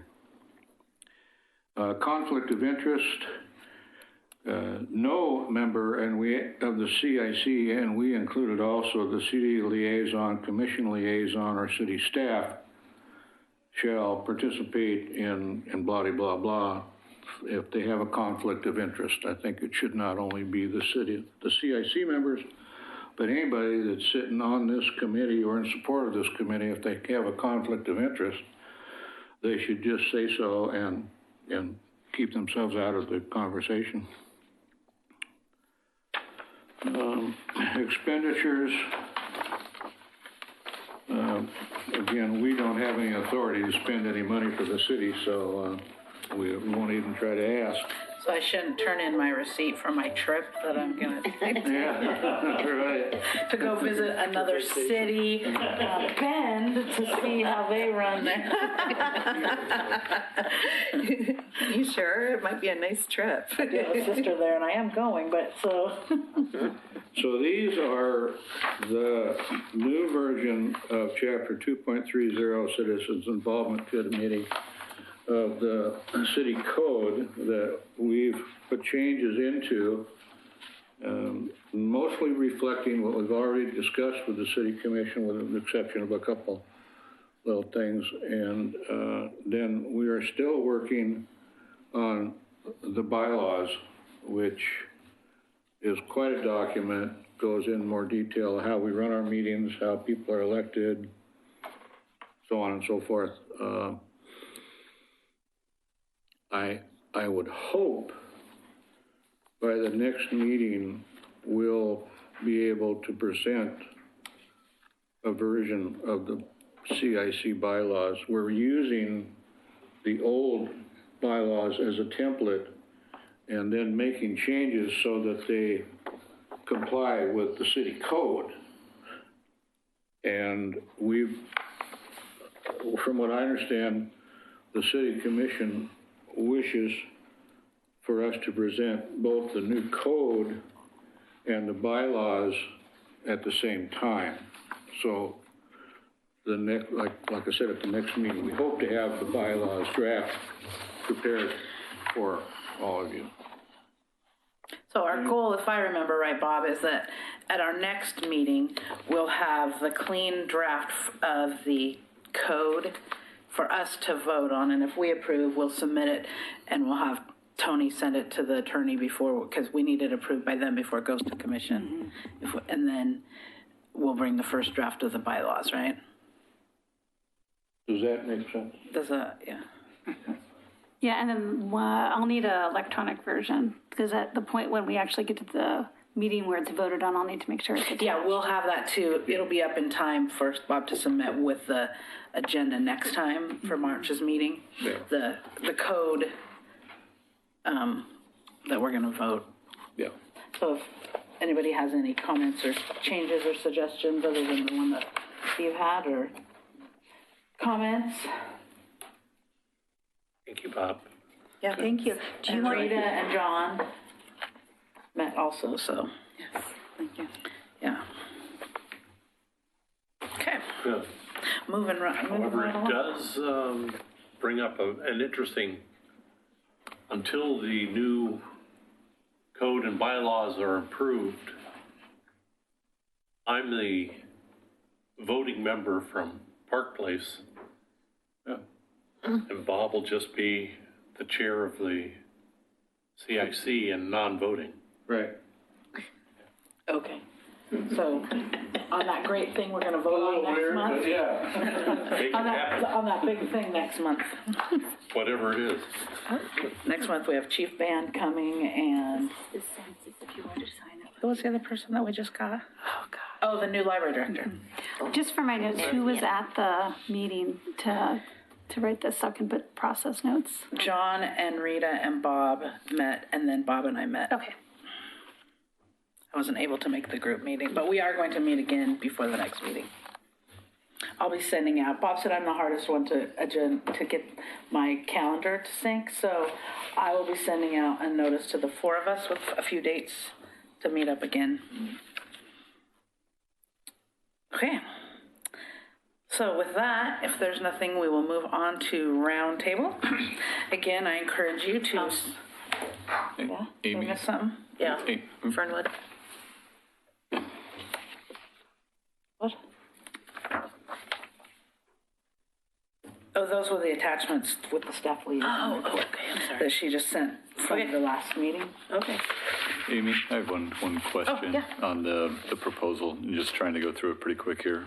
Sure. Really, the main one is on the second page, 230.040B2.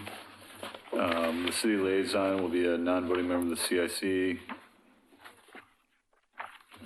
You struck, consistent with the city charter, the city manager shall retain his or her discretion to suspend staffing when reasonable circumstances warrant. I think the language consistent with the city charter, the city manager shall retain.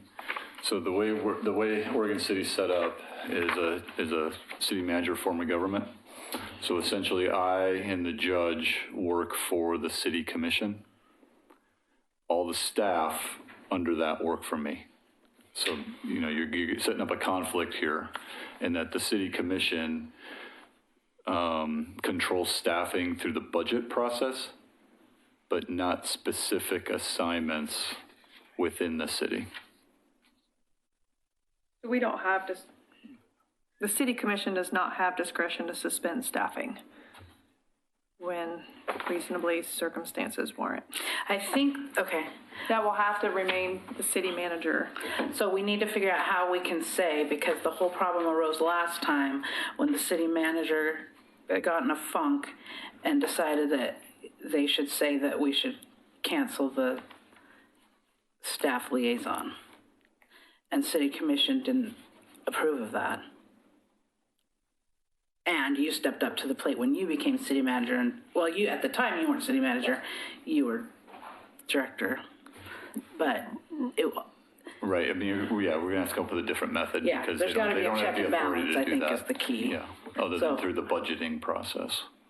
So, I see what you're saying, we're by no means trying to pick on you as a city manager, but just, there's gotta I think the be. meaning of that, Tony, was that the decision to provide staff or not would be to the city commission, not the appointment of the specific staff person. It's not their discretion. But this would give them the discretion. They can. Which would be. The way that I read this, the charter would be that it doesn't specifically say that the city manager is specifically responsible for that particular duty. I'd have to go through it to quote you, but it does allow wiggle room there. I would take my word for it now, and we can talk about it later. If you could. This isn't something I can recommend that language to the commission, so I don't want to be any surprises moving forward. No, if you could just provide us with a language you think would work, and then Yeah, that'd be great, yeah, then that'd we be can very go. helpful if you do that. Because I just don't think, consistent with the city charter, the city manager shall, I think that we were missing something there, so maybe there's something we need to add there. I mean, if that line needs to remain that sentence, okay, but is there something else that can be added in there that, because it's always been the city, the city commission, we report to the city commission, let them know what's going on. The mayor appoints the members, so the city commission, you have the jurisdiction to say, here's staff to help you. But city commission kind of oversees us, so it's kind of confusing. Well, you've added language that says that staffing will include a city liaison, just above that on B. So is that, you're trying to make it where you're ensured a staff support? Is that what you're trying to ensure, that a staff liaison, a city liaison is always present? Yeah. Cannot be just arbitrarily, I'll make it up, arbitrarily removed by a city manager. Well, yeah, because that's how it is a bad for all city of the manager. commissions. It's not just us Yeah, as that's- CIC, it's for all of the commissions. All of the commissions have that in their bylaws that have staff. I'd have to go back to look to see if all of them have that. There are certain planning commission, a regulatory component of the city, right? If we didn't have a planning commission, we'd have a hearings officer, right? So it's a core function. Other than the two quasi-judicial, Right. like the TAC and the PRAC and. I would say we don't have to resolve this tonight. I guess I would just say, if you feel like this is in a pretty good draft format, perhaps the city manager could take a review of it and look for anything that might Yeah, if you get can called catch out it or before we have anything to that. send it to the attorney, then that'd be great. Right. And we can do that. So if you're welcome for comments and feedback or something at this Yeah, absolutely. juncture. Yeah. Oh, absolutely. Okay. Yeah, absolutely. Okay, great. Yeah. That's all. Thanks. Okay, round table. We'll start with you, Bob. I've spoken enough tonight. Linda? Okay. Our Kenema neighborhood rep for the Chiefs meeting was, at the last meeting, says that there were just a very low turnout.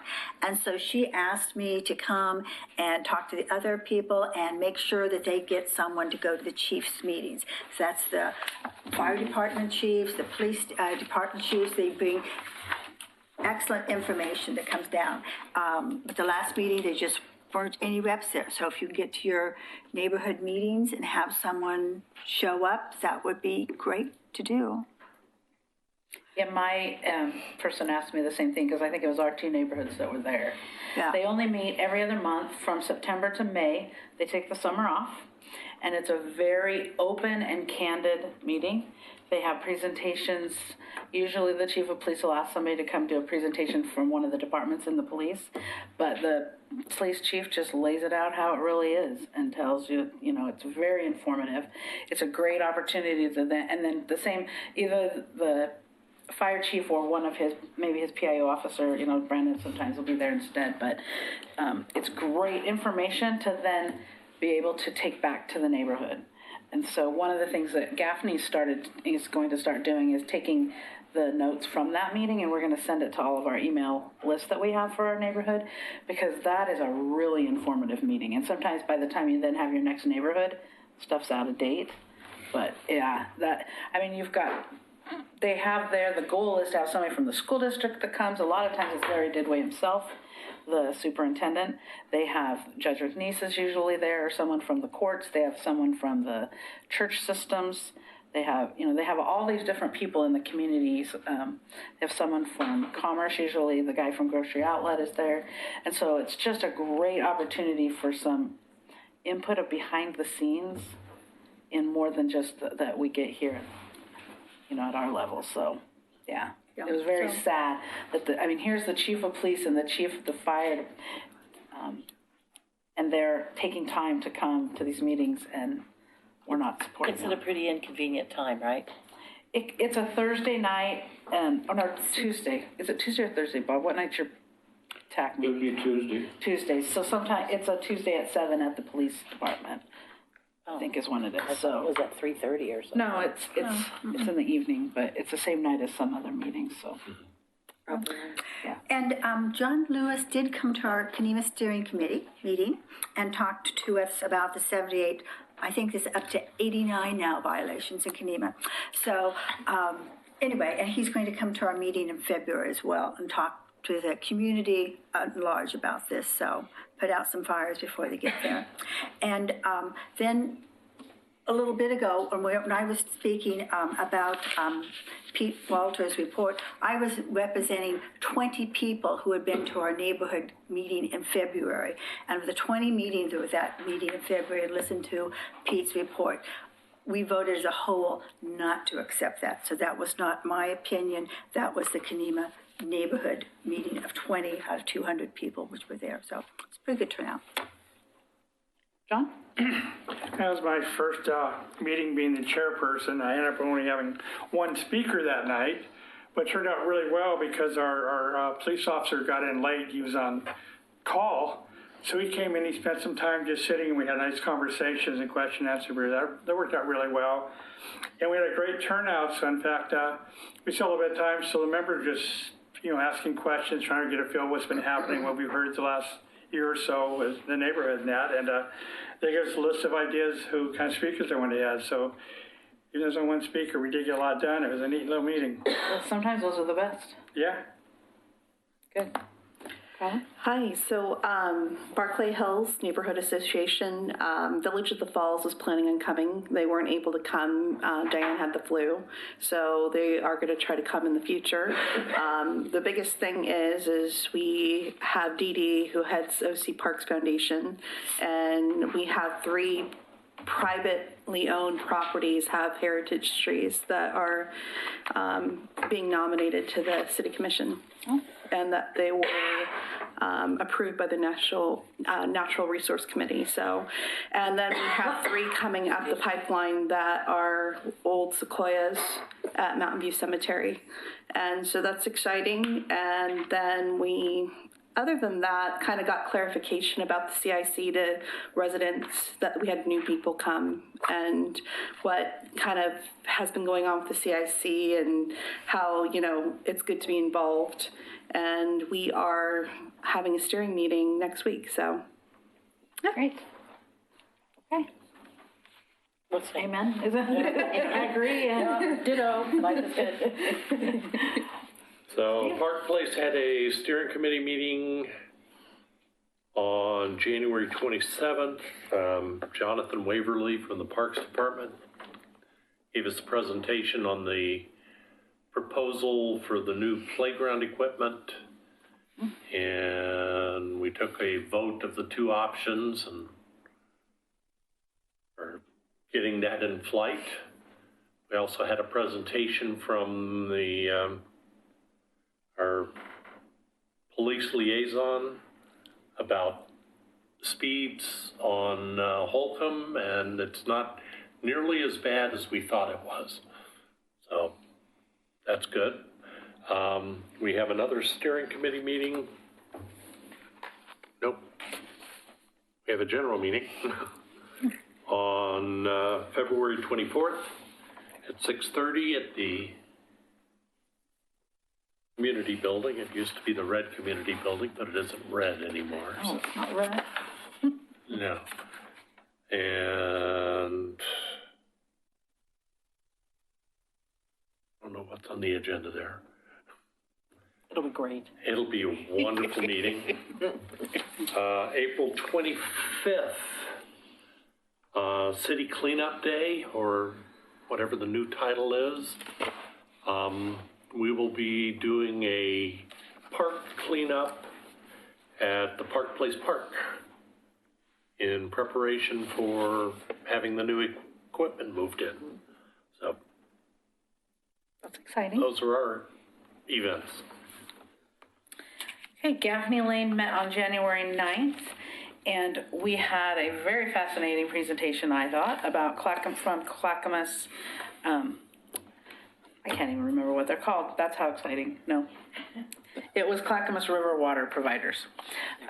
They have the ability to tour their facility. And so the Gaffney Lane, we're going to put together a tour because we thought that would be really cool. And they wanted us to remind everybody that they do send out new shower heads and aerators if you want them. And they have a really nifty little book called The Water Effect Plants of the Willamette Valley, Water Efficient Plants of the Willamette Valley. So if you would like a copy of that book, you let them know, and you can sign up for their e-newsletter, and they're at crwp.org. So it was really interesting. We talk a lot about the sewer, but we don't always talk about the intake. And South Fork, which is where we get our water, they do not have charcoal filters. And that's why we get that algae taste in August and September that some of our neighbors in other jurisdictions that have other providers that have charcoal filters don't get. So that's something that we could encourage, and our South Fork Water, I don't remember which commission, is that the mayor that sits on that? Who sits, which commissioners sit on that board? Mayor, Commissioner Rocky Smith, and Frank, Commissioner O'Donnell. Okay. Yeah. So that's made up of 3 commissioners from Oregon City and 3 commissioners from Westland. Yeah, because that is a big complaint I get. A lot of calls in the summer. Why is my water so bad? When I, and that is why the water level, it's coming from the river. It's going to taste like the river. So if they can't filter it, it's going to taste like the river. So that's what's happening in Gaffney Lane. We did find out we've been looking at speeds in our neighborhood too. It is interesting when you're standing on the side of the road and cars go by, you do think they're going a lot faster than they actually are.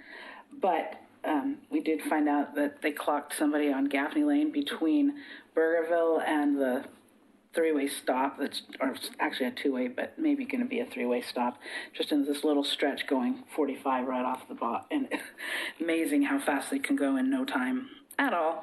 And we talked again about all of the changes that are coming. We sent out a email just to let everybody know that Northwest Natural is going to be doing work on Myers Road between Leland and 213 starting anytime now. So if you want to avoid Myers Road, that might be a good, once they start in. They're trying to do it ahead of the PGE's also working on Malala Avenue right now, moving trees.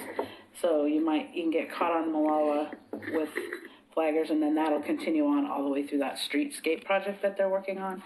And then Myers will be having flaggers for they're putting in a new gas line.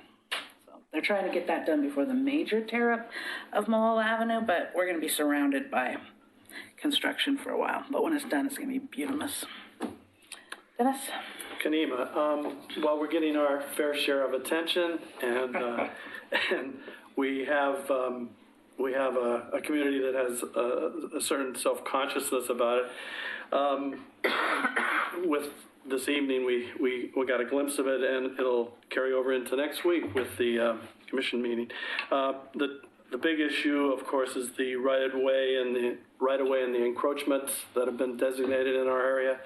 An ongoing issue, and one that's difficult to manage because of the peculiarity of our little neighborhood. And so to address that is going to be quite a struggle,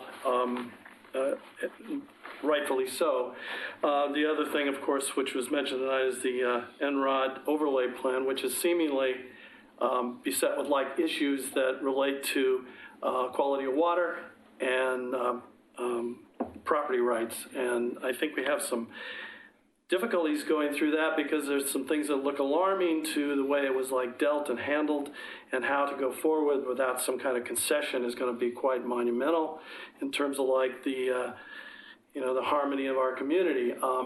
It's unfortunate, as I said last week or last month, is that I don't think anybody in Kanema, irrespective of people who have other issues, is against quality of water, the water flow, and maintaining that preservation. Coupled with the fact of like the spurt of growth in our neighborhood and the issue related to how you build in Kanema, already an inordinate amount of like things one has to attend to with building permits and inspections and so on. We have some big issues, and it'll be an ongoing conversation that we'll have. Thank you. Rita? First off, I need to make sure that everybody knows that Rocky Smith's grandma just passed away, and she and I became acquainted in 1960 at the Market PTA. So it was a loss to the McLaughlin neighborhood and to the whole community. We had our meeting before the last CIC meeting, and now we're not meeting till Thursday. And then it was normally going to be a steering committee meeting, but we're having a special meeting because there's going to be construction on the corner of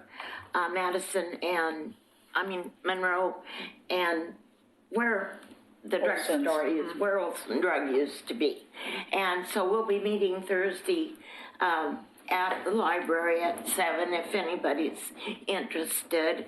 I'm always hopeful that they'll figure out some way to add some parking and just to hear what they have to say. And I think it may be in the McLaughlin neighborhood, but it's our city.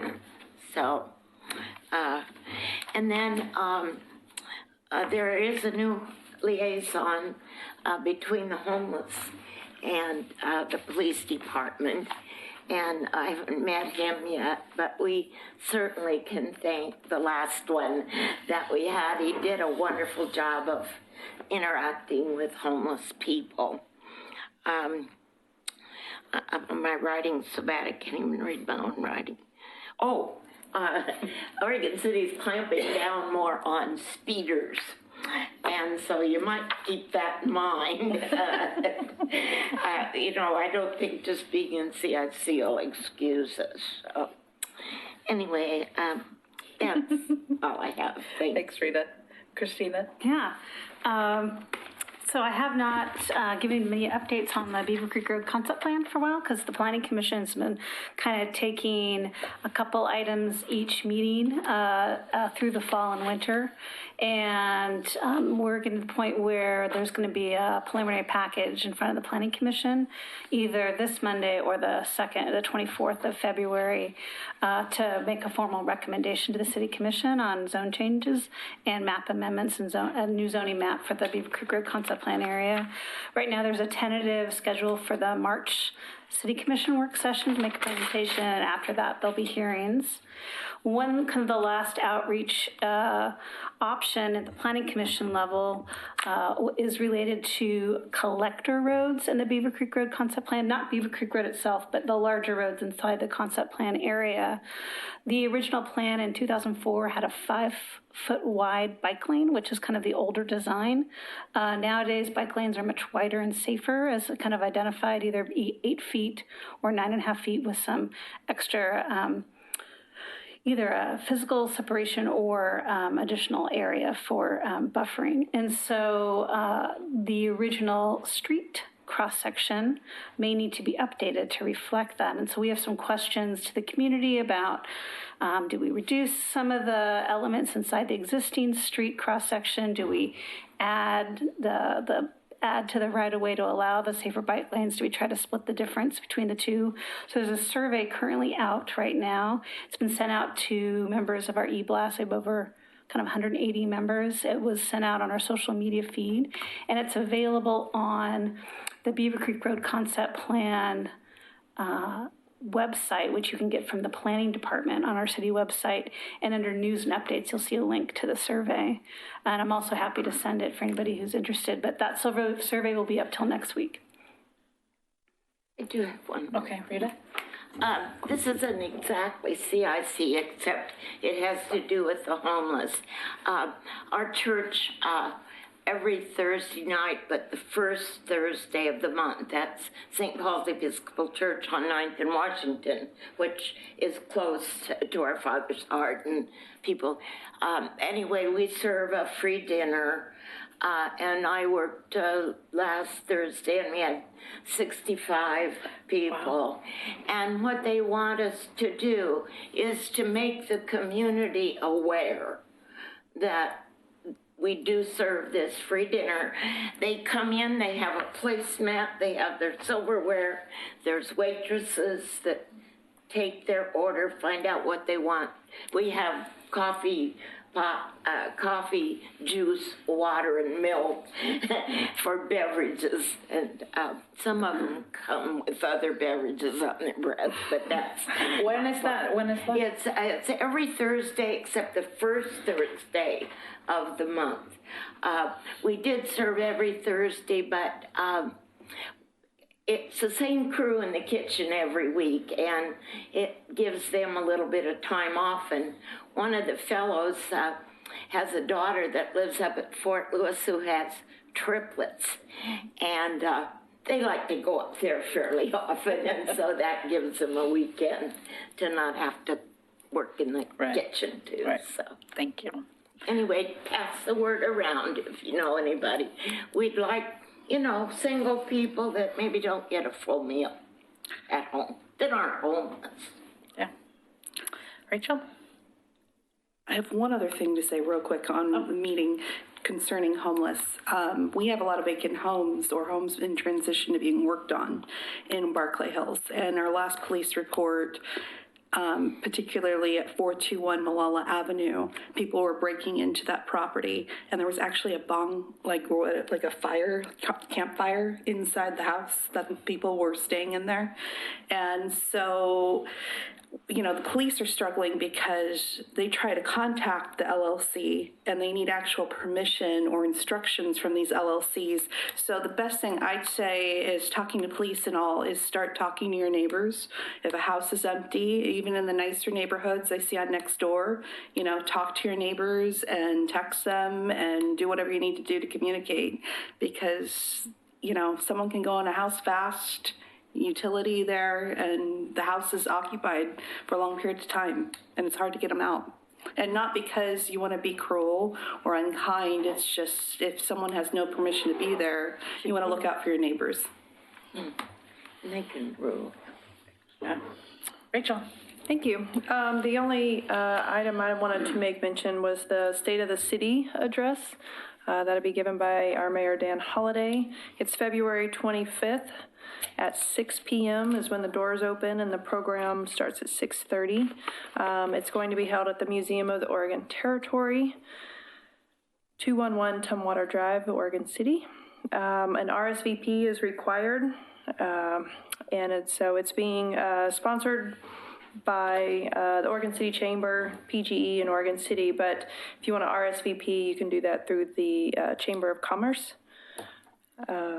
Here's their phone number, or you can probably look on their website, but their phone number is 503-656-1619.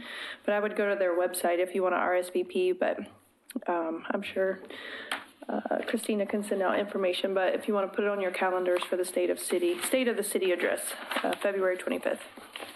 Thank you. Tony? Or anything else? Nothing else? Okay, anything else for the good of the order?